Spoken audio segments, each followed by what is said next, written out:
সাহাবায়ে কেরামের যুগে 12ই রবিউল আউয়াল কোনো ঈদ ছিল? তাবেঈদের যুগে 12ই রবিউল আউয়াল কোনো ঈদ ছিল? লা তাত্তাখিযু শাহরান ঈদা ওয়া লা তাত্তাখিযু ইয়াওমান ঈদা। আল্লাহ রাসূল সাল্লাল্লাহু আলাইহি ওয়াসাল্লাম বলেন, আমি যে কয়েকটা দিন ঈদ দিয়েছি এর বাহিরে লা তাত্তাখিযু ইয়াওমান ঈদা, নিজেদের পক্ষ থেকে কোনো দিনকে ঈদ বানায়ো। এবার দেখেন, রাসূল নির্ধারণ করেছেন বার, আমি নির্ধারণ করলাম তারিখ। রাসূল রাখলেন রোজা, আমি বানাইলাম ঈদ। রাসূলের আনুগত্য বাদ দিয়ে যারা 12ই রবিউল আউয়াল কথিত সাইয়্যিদুল আয়াত পালন করবে, এরা ভণ্ড ছাড়া কিছু না। রাসূলুল্লাহ সাল্লাল্লাহু আলাইহি ওয়াসাল্লামের আগমন, এটাকে বলে মিলাদুন নবী। আমাদের দেশে একদল মানুষ আছে বলবে যারা মিলাদুন নবী মানে না তারা কাফের। আরে মিলাদুন নবী মানে রাসূলুল্লাহ সাল্লামের জন্ম, রাসূলুল্লাহ সাল্লাম জন্মগ্রহণ করেছেন, এ কথা কি পৃথিবীর কেউ অস্বীকার করে? আল্লাহ রাসূল সাল্লাল্লাহু আলাইহি ওয়াসাল্লাম জন্মগ্রহণ করেছেন, তার উসিলায় দিন পেয়েছি, তার উসিলায় শরিয়া পেয়েছি, তার উসিলায় জান্নাতের সন্ধান পেয়েছি, তার উসিলায় আলো পেয়েছি, তার উসিলায় শ্রেষ্ঠ উম্মাহ হয়েছি, তার উসিলায় সবচেয়ে মর্যাদাবান উম্মাহ হয়েছি। সুতরাং যার কারণে আমরা শ্রেষ্ঠ উম্মাহ হয়েছি, যার কারণে দিন পেলাম, কোরআন পেলাম, হাদিস পেলাম, শরিয়া পেলাম, তার আগমনে আমরা খুশি না বেজার? আল্লাহ রাসূল সাল্লাল্লাহু আলাইহি ওয়াসাল্লাম তার জন্মের খুশি প্রকাশ করার জন্য তারিখ নির্ধারণ করেন নাই। কসম আল্লাহর, কসম আল্লাহর, কসম আল্লাহর, আল্লাহ রাসূল সাল্লাল্লাহু আলাইহি ওয়াসাল্লাম তার জন্মের শুকরিয়া আদায় স্বরূপ 12ই রবিউল আউয়াল কোন আমল করেছেন, সহিহ হাদিস দূরের কথা, কিয়ামত পর্যন্ত এটা জাল হাদিসে কেউ দেখাতে পারবে না। রাসূলুল্লাহ সাল্লাল্লাহু আলাইহি ওয়াসাল্লামের আদর্শ আমরা আমাদের শরীরে মানব, আমরা আমাদের ঘরে মানব, আমরা আমাদের সমাজে মানব, আমরা আমাদের রাষ্ট্রে মানব, আমরা আমাদের বিচারে মানব, আমরা আমাদের সংসদে মানব। যারা জীবনের সব ক্ষেত্রে রাসূলের সুন্নাহ, রাসূলের ইসলাম বাস্তবায়নের চেষ্টা করবে, তারাই প্রকৃত আশিক রাসূল, তারাই প্রকৃত নবীর ভালোবাসার দাবিদার। সেই ব্রিটিশ বেনিয়াদের বিচার ব্যবস্থা 54 বছর বাংলাদেশে ব্যর্থ হয়েছে। খুন বন্ধ করতে পারে নাই, দর্শন বন্ধ করতে পারে নাই। এই রবিউল আউয়াল থেকে দীপ্ত শপথ নেন, ব্রিটিশের বিচার ব্যবস্থা বাংলাদেশে আর চলবে না, বিশ্ব নবীর বিচার ব্যবস্থা বাংলাদেশে বাস্তবায়ন হবে। জাতিসংঘরেও খুশি রাখতে চায়, পাগলা ট্রাম্পরেও খুশি রাখতে চায়, দুলাভাই মোদিজিরেও খুশি রাখতে চায়। আবার ইসলামের কথা বলবে, ইসলাম নিয়ে তামাশায় বাংলাদেশে আর চলতে দেওয়া হবে না ইনশাআল্লাহ। আপনারা প্রস্তুত আছেন তো? আমার নবী যে ইসলামের জন্য দান শহীদ করেছেন, আমার নবী যে আদর্শের জন্য রক্ত ঝরিয়েছেন, সেই পিওর রাসূলের রাষ্ট্র ব্যবস্থা বাংলাদেশে প্রতিষ্ঠা হোক। আমার তারুণ্য প্রস্তুত আছেন না? না ইনশাআল্লাহ। আমাদের বাংলাদেশের সবচেয়ে বড় আলেম আব্দুল মালিক শাহ হুজুর। আব্দুল মালিক শাহ হুজুর বাংলাদেশের সব আলেমদেরকে নিয়ে যদি চান যে কোনো একটা দিনকে উনি ঈদ বানাই ফেলবেন, আব্দুল মালিক সাহেব কেন, পৃথিবীর কোনো আলেমের এই অধিকার নাই যে সব আলেমরা মিলে চাইলেই কোন একদিনকে ঈদ বানিয়ে ফেলবেন। এই অথরিটি ইসলামী শরিয়া কোনো আলেমদেরকে দেওয়া দূরের কথা, সাহাবা ইকরামের এই অধিকার নেই। কেন নাই? ইসলামী শরিয়ায় কোন দিন ঈদ হবে, কোন দিন ঈদ হবে না, এটাকে ইসলামী শরিয়ার পরিভাষায় বলে তাওকিফি। অর্থাৎ কোনটা ইবাদত হবে, কোনটা না, কোন সময় নামাজ পড়বেন, কখন না, কখন রোজা রাখবেন, কখন না, কোন দিন ঈদ পালন করবেন, কোন দিন না, এই বিষয়টার সম্পর্ক কিয়াসের সাথে না, এই বিষয়টার সম্পর্ক ইজতিহাদের সাথে না, এই বিষয়টার সম্পর্ক রায়ের সাথে না, বরং এই বিষয়টা হলো তাওকিফি। এটা আল্লাহর পক্ষ থেকে আসবে ফেরেশতাদের মাধ্যমে রাসূলুল্লাহ সাল্লামের কাছে, আর রাসূলুল্লাহ সাল্লাল্লাহু আলাইহি ওয়াসাল্লামের পক্ষ থেকে আসবে উম্মার কাছে। এজন্য আবেগ দিয়ে, যুক্তি দিয়ে, ভালোবাসার নামে কোনো দিনকে ঈদ বানানোর অধিকার ইসলামী শরিয়ায় নাই। এজন্য ইমাম ইবনে দাকিক আল-ঈদ রাহিমাহুল্লাহ, উনি ইন্তেকাল করেছেন 702 হিজরিতে। ইমাম ইবনে দাকিক আল-ঈদ রাহিমাহুল্লাহ তার ইহকামুল আহকাম, সরওয়ারুমদাতিল আহকামের 2 নম্বর খণ্ডের 210 নম্বর পৃষ্ঠায় লিখেছেন। কি লিখেছেন? রাসূলুল্লাহ সাল্লাল্লাহু আলাইহি ওয়াসাল্লাম থেকে যেই দিনগুলো ঈদ হয়েছে, এর বাহিরে একটা দিনকে ঈদ হিসাবে ইবনে দাকিক আল-ঈদ রাহিমাহুল্লাহ দেখিয়েছেন। সেটা হলো কি? জিলহজ মাসের 18 তারিখ। সেই দিন কাদের ঈদ? ইবনে দাকিক আল-ঈদ রাহিমাহুল্লাহ বলেছেন রাফিজিদের ঈদ। সেই ঈদের নাম কি? ঈদে গাদির।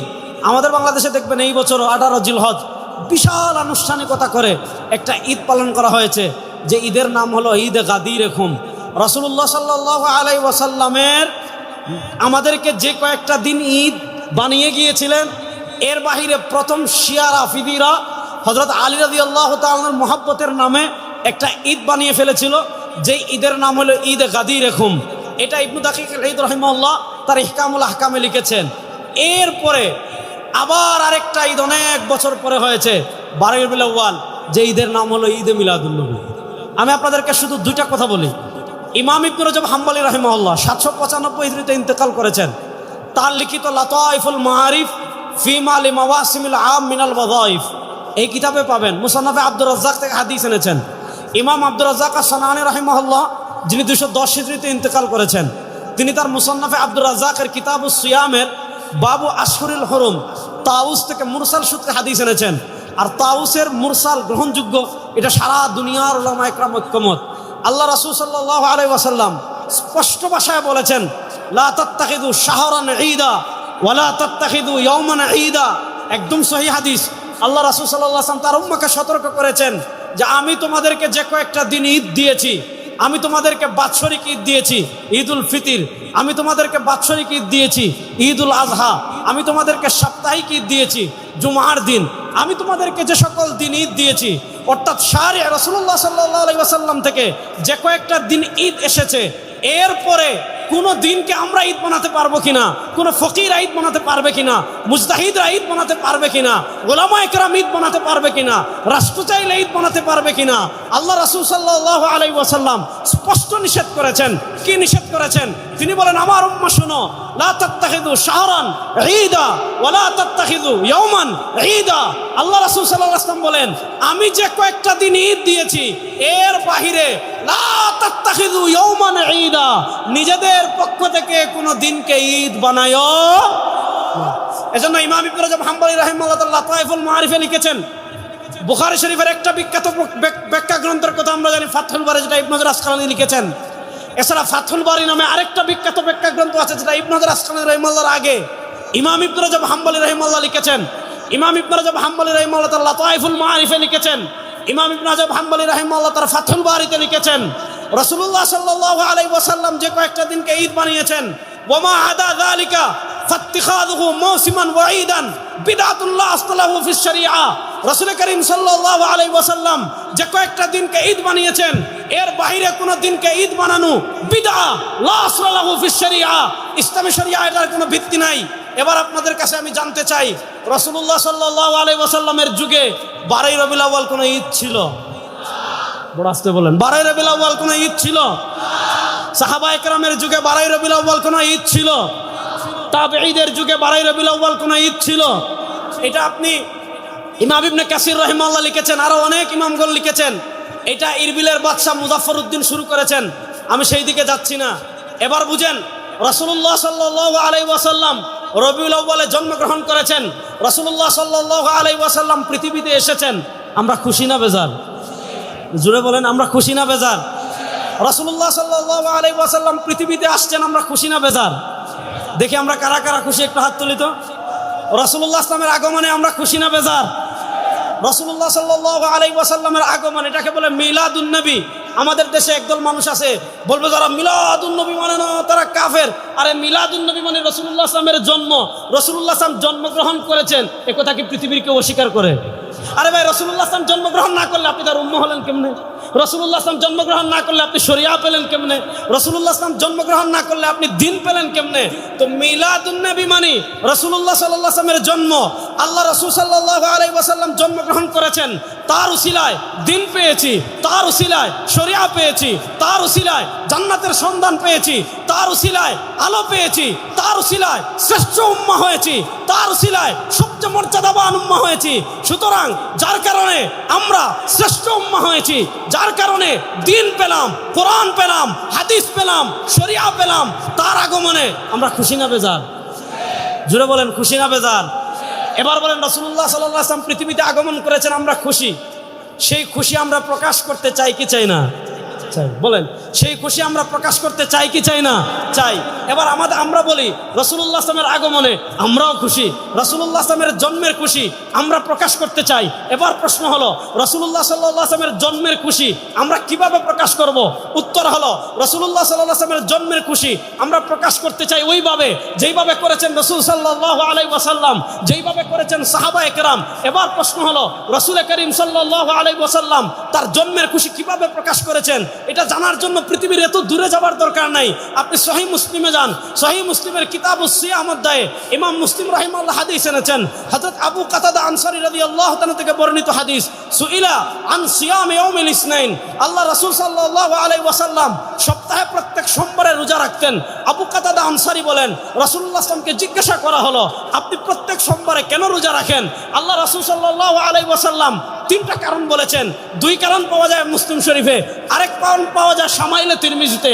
কারণ নম্বর এক, আল্লাহ নবী বলেন ফিহি ওয়ালিদতু, আমি সোমবারে রোজা রাখার এক নম্বর কারণ, সোমবারে আমি জন্মগ্রহণ করেছি। আমি সোমবারে রোজা রাখার দুই নম্বর কারণ, ফিহি উবাসু আলাইয়া, আমার উপর সোমবারে প্রথম ওহী আসছে। সোমবারে রোজা রাখার তিন নম্বর কারণ, নবী বলেন সোমবারে বান্দার আমল আল্লাহর কাছে পেশ করা হয়।